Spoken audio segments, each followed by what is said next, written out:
let's talk about one of my favorite things, art. All right, I love art. I love all things I shouldn't say all things art related.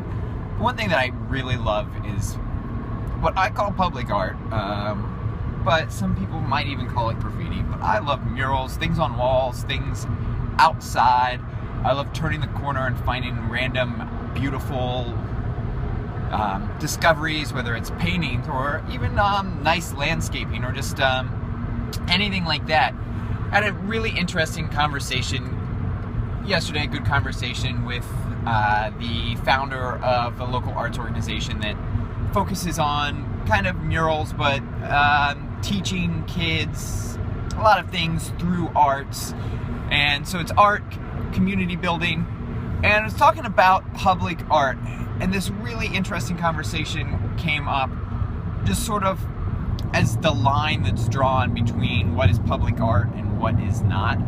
And as far as like this high class, high system art that's very important, and then what other people put on walls.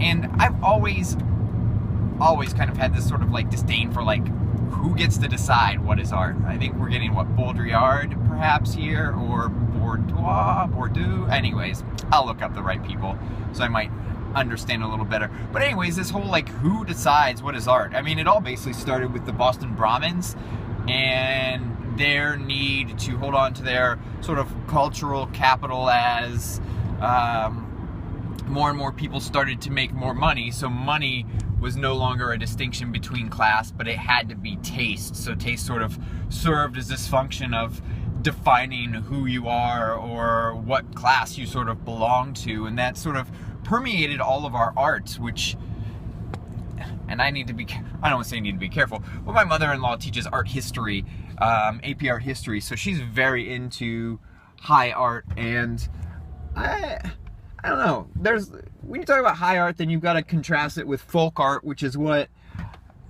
folk art's kind of made by the people, for the people, of the people, whereas high art's this thing that you must be able to understand. But why do we have those lines? And it's to help form class systems. So why is something considered public art and something else is considered junk? Like take Basquiat, or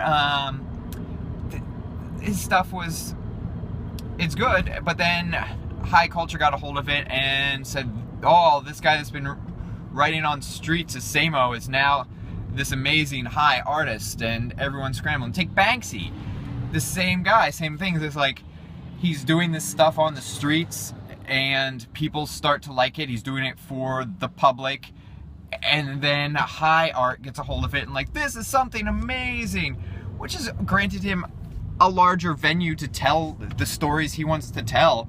And boy, does he exploit the people trying to exploit him, in my opinion. But that's part of why I like Banksy so much. But all right, way longer than a trip across a bridge. I'm almost to my job now.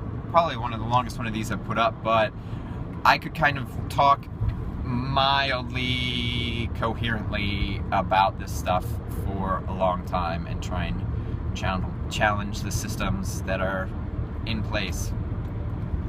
Damn the man, power to the people, art outside.